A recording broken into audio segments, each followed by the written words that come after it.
Sejam muito bem-vindos a mais um episódio do nosso Gol de Mapa. Sou o Jande, professor de Geografia e muito apaixonado por futebol, e o podcast de hoje vai falar sobre geopolítica, a história e o futebol que se encontram muitas vezes num caminho um tanto quanto perigoso. Então o tema de hoje é a rivalidade além do futebol. Para a maioria das pessoas, o futebol é apenas um jogo, 90 minutos, 11 contra 11, uma bola, mas em alguns cantos do planeta o apito final não encerra nada. O futebol ele vira o espelho de traumas históricos, divisões religiosas, barreiras de classe e até guerras de verdade. E o episódio de hoje vai acabar falando sobre algumas dessas rivalidades que muitas vezes ultrapassam em pontos muito fortes nos limites do futebol.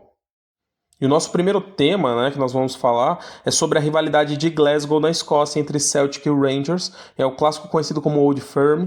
E aqui a bola é só um detalhe. O Celtic ele nasceu de uma comunidade católica e imigrante irlandesa historicamente ligada ao republicanismo, e o Rangers é tradicionalmente protestante e leal à coroa britânica.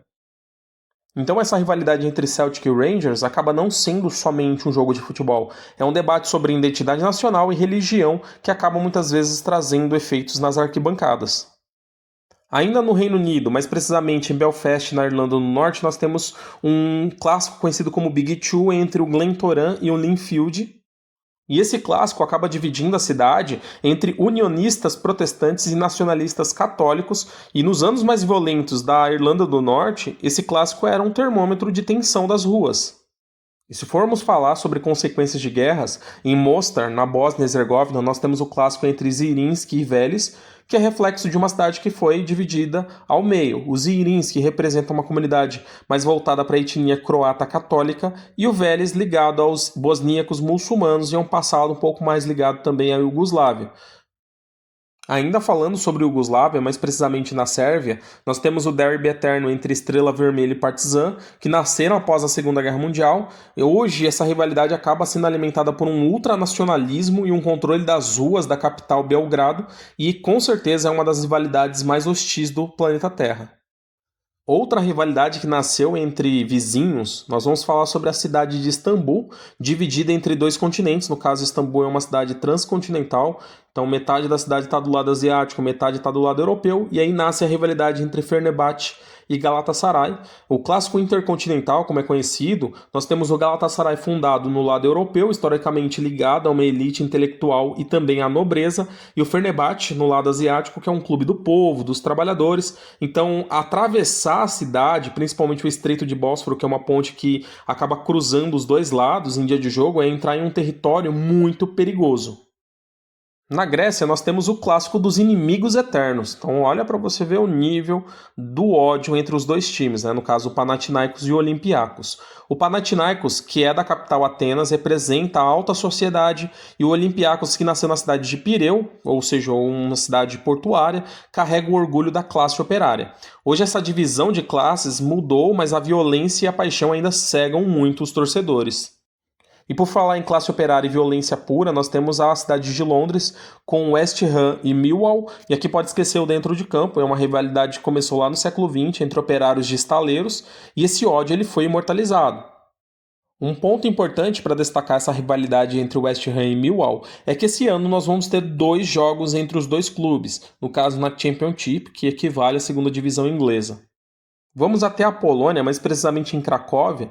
Nós temos um clássico conhecido como Guerra Santa entre o Wisła e Cracóvia. Então os clubes eles possuem poucos metros das sedes um do outro e transformam a cidade em um verdadeiro campo de guerra. Então é uma das rivalidades mais perigosas do continente. Na Espanha, mais precisamente na cidade de Barcelona, não existe somente torcedores do Clube Barcelona. O clássico contra o Espanhol carrega um peso político muito forte.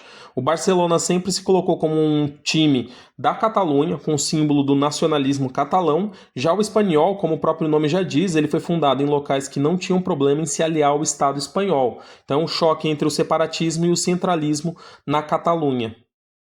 Agora o Superclássico de Buenos Aires, na Argentina, entre Boca Juniors e River Plate, 2 clubes que nasceram no mesmo bairro, o bairro de La Boca, um bairro mais humilde, só que o River acabou se mudando para um local mais rico, o bairro de Núñez, virando assim os milionários.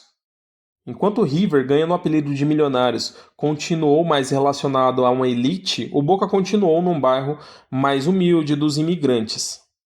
Agora no continente africano, mais precisamente em Cairo, no Egito, nós temos o clássico entre o Al-Ahly e Zamalek, que é o maior clássico da África, um confronto ideológico. O Al-Ahly nasceu em um clube de nacionalistas focados em identidade egípcia contra o colonialismo, e o Zamalek era o clube dos estrangeiros e da monarquia.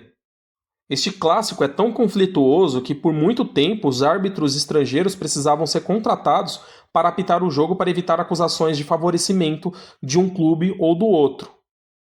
Mas e quando o futebol se torna um estopim para conflitos geopolíticos internacionais? Primeiramente, a gente vai falar sobre a rivalidade entre as seleções do Egito e da Argélia, que em 2009 quase causou uma crise diplomática militar.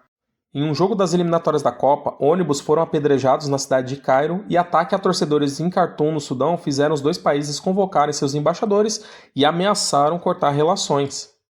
Mas nenhum caso citado até agora foi tão extremo quanto o de 1969 entre Honduras e El Salvador. O contexto era as eliminatórias para a Copa do Mundo de 1970 e a tensão migratória acabou trazendo uma série de 3 jogos muito violentos dentro e fora de campo. O resultado foi a Guerra do Futebol ou a Guerra das Senhoras. O resultado da Guerra do Futebol foram milhares de mortos e uma fronteira que levou muito tempo para se pacificar. Obrigado por acompanhar mais um episódio do nosso Gol de Mapa. Se você gostou desse episódio, não esquece de seguir, curtir e compartilhar. Muito obrigado pela atenção e até o próximo episódio. Tchau, tchau!